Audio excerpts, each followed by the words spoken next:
gracias por estar esta mañana con nosotros. Como lo decía Eli, periodista, escritor que presenta su 10º libro, Burel. Sí, diríamos que sí. Fueron 10, aunque el primero fui compilador, no lo escribí íntegramente. Sí, es el 10º. Este libro tiene que ver con un tema que en el último tiempo se ha puesto sobre la mesa, pero todavía falta mucho hablar de depresión. Usted atravesó un proceso de depresión. ¿Durante cuánto tiempo fue? Y este libro es parte también de sacar un poco a la luz y poner en palabras esa situación que atravesó. Si bien no habla estrictamente de eso, ya vamos a ver de qué habla el libro, pero hay un contacto personal. Sí, es así. Atravesé una fase de depresión, una etapa bastante larga, medida en años. Y luego me interesé mucho por el tema, leí mucho. Entonces quise hablar públicamente de esto. Sintetizar de alguna manera mi experiencia, aunque como tú dices no está escrito en primera persona. Mi experiencia al ser afectado por esa depresión y hablar del tema y hablar públicamente además. Tú mencionas que se ha puesto últimamente, no digo de moda, pero se habla de la depresión como uno de los efectos de la reciente pandemia. Mucha gente puede pensar que la depresión, que una persona deprimida es una persona simplemente que está triste, pero es mucho más que eso.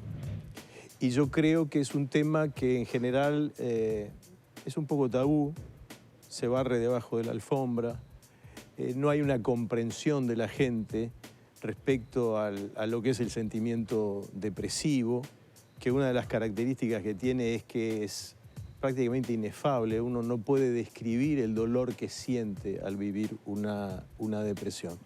Entonces yo lo que hago en el libro es una enfermedad que tiene 2500 años de historia, por lo menos desde el primer diagnóstico, ¿no?, que fue realizado por Hipócrates de Cos, que es el médico griego por el cual juran los médicos o se comprometen al ejercicio ético de la profesión.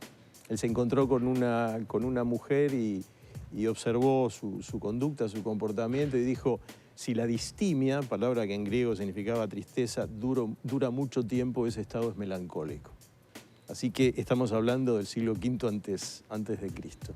Entonces, el libro lo que hace es detenerse en algunos hitos de la historia en relación a la melancolía o a la depresión, hacer referencia a algunas obras artísticas que hablan de ella y mirar algunos cuadros que se caracterizaron por ser un logro en la transmisión de ese sentimiento depresivo.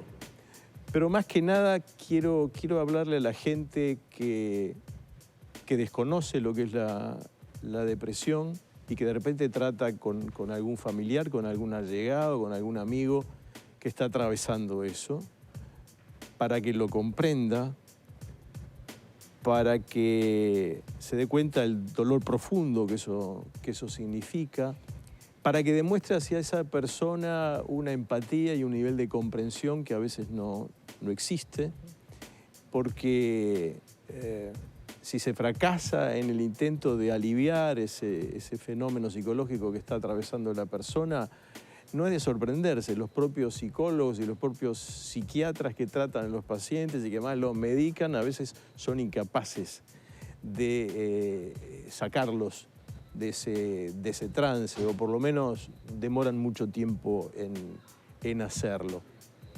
Así que creo que hablar públicamente de la depresión es tratar de que no sea estigmatizada la persona que padece una depresión. A veces se habla de alguien que está medicado, que está empastillado, y se es muy injusto en esa calificación, porque en definitiva una de las manifestaciones orgánicas de la depresión, que en general se caracteriza por el insomnio, por la inapetencia, por la ausencia de placer, por los pensamientos obsesivos, por el sentimiento de culpa, una de las manifestaciones orgánicas de la depresión es la reducción de ciertos niveles en el cerebro de sustancias que son neurotransmisoras, que conectan a las neuronas durante la sinapsis y que según se descubrió, están muy relacionadas con los estados de ánimo, y los medicamentos antidepresivos lo que hacen es restablecer esos niveles perdidos. Así que, por un lado, es un libro que informa a quien no conoce la entidad de la afección. Por otro lado, es un libro que también advierte a las personas que tienen que tener mucho cuidado en discernir la diferencia que existe entre una tristeza natural. Todos atravesamos, digamos, momentos de tristeza, que los superamos simplemente acudiendo a nuestras propias reservas anímicas. Distinguir eso, que es lo natural, de una tristeza mórbida, profunda, prolongada. Y además decirles que no teman enfrentarlo eso, que no minimicen aquello que están sintiendo, que no digan, bueno, sí, yo estoy triste, porque en definitiva la vida tiene sus tristezas y es una reacción natural mi tristeza. Que no piensen eso, que consulten al psicólogo, eventualmente al psiquiatra, y que además se animen, y esto creo que es lo más importante, se animen a desnudarse ante el terapeuta, a reconocer su propia fragilidad, su propia vulnerabilidad, hablar de sus fracasos si siente que los experimentó, a expresarse. Cuando se está en lo más profundo de una depresión, digamos, imaginar superarla es como decir, tengo que subir a la cumbre del Everest. Pero ese esfuerzo, digamos, esa muestra de coraje, es en definitiva lo que en última instancia puede ayudarnos a que esa enfermedad anímica remita. Los psiquiatras dicen que la depresión es algo que no se cura, que es algo que remite. Y puedo asegurar, por haberlo experimentado, que superarla, digamos, puede vivirse como un renacimiento, como emprender una nueva vida. Pero es muy importante no escaparle, no darle la espalda. Al monstruo hay que desafiarlo y hay que mirarlo a los ojos. Y me parece que este libro, entre otras cosas, además de recorrer la historia de la melancolía, de asomarse a algunos grabados y cuadros que reflejaron ese sentimiento, creo que en sus páginas está también, en el fondo, un mensaje de animarse a luchar contra esa tristeza profunda. ¿Cuánto tiempo le costó a usted poner en palabras, reconocer lo que sentía y dar ese paso a... Perdón que me fui un poquito también del libro, pero también es como el motivo de este encuentro y el mensaje que usted quiere dar, que me parece hermoso estar acá y poder hablar de esto en televisión, de salud mental, de depresión, y que usted, que lo haya tenido, le aliente a otros a dar ese paso. ¿Cuánto le costó hablar con otra persona y decir, me pasa esto, necesito ayuda, hablarlo, ponerlo en palabras? Una vida. Una vida. Por eso lo digo. Yo en realidad debía haberme dado cuenta mucho antes de lo que me estaba pasando. Y no lo quise ver. Adjudiqué esa visión de la realidad a mi temperamento, a mi carácter, porque la vida, digamos, nos da buenas razones para estar tristes. Las pérdidas, los amores que nos dejan, nuestros fracasos profesionales, las metas que nos proponemos y que no conseguimos alcanzar. Pero eso es parte de es parte de la condición humana. La gran pregunta es, ¿cuál es el umbral que atravesamos cuando de asumir eso y no convertirlo en una tragedia, el darnos cuenta de eso nos convierte o nos lleva a la postración psicológica, a la postración anímica?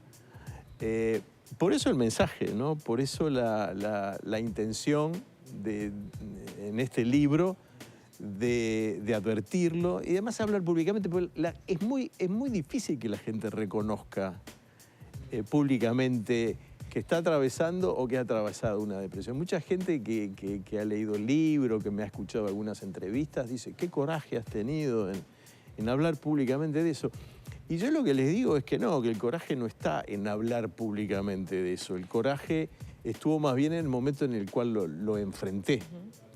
Y en definitiva, como lo creo, me animo a hablarle a la gente y a decirle, bueno, asúmalo, no mire para el costado, no le dé la espalda, encárelo, digamos. Lo que está en juego, yo no diría que es la felicidad, porque la felicidad de existir, digamos, es impermanente, es intermitente. Lo que está en juego es la posibilidad de alcanzar una tranquilidad y un sosiego que nos permite disfrutar más de la vida. Yo en algún momento del libro digo que quizás nuestras energías no deben estar puestas en la búsqueda de la alegría, sino en gobernar nuestras tristezas. El demonio azul es el libro que nos presenta Jorge Burell. Tiene una extensa bibliografía, pueden recorrer en él. Yo me había marcado, antes de cerrar, me la tenía acá marcado ayer mirando el libro, una de las obras, porque obviamente recorre arte y literatura, distintos momentos históricos, y me quedé con esta obra de Goya. Saturno devorando a uno de sus hijos. Acá. Saturno era el planeta de la melancolía. Y además estaba asociado a un dios griego que era el dios del tiempo, que se comía a sus criaturas. Es uno de los cuadros que transmite, digamos, de una manera más profunda a los sentimientos melancólicos. Algo de lo que van a poder encontrar en este libro, y seguramente quienes hayan compartido esta nota con nosotros, como en otros medios en los que ha estado Jorge, también saber que hay una historia personal detrás y una intención de hablarles a todos ustedes como ha sido en esta mañana. Así que yo le agradezco muchísimo por haber estado acá, por poner en palabras, que es tan difícil a veces para todos en un montón de situaciones, que usted lo haya hecho y que hoy lo cuente públicamente. Así que muchas gracias. El agradecido soy yo, y además entre las intenciones que tuve al escribir el libro fue, entre otras, poder sentarme en este sofá para hablar de él. Muchísimas gracias. El demonio azul es el libro de Jorge Burell que ustedes pueden tener, se los recomendamos, y esperemos que hayan disfrutado de esta nota en el que pusimos en palabras hoy un tema como la depresión, por más políticas de salud mental en nuestro país. Vamos ahora a continuar en otro rinconcito de nuestra casa con nuestros compañeros Cairo y Eli.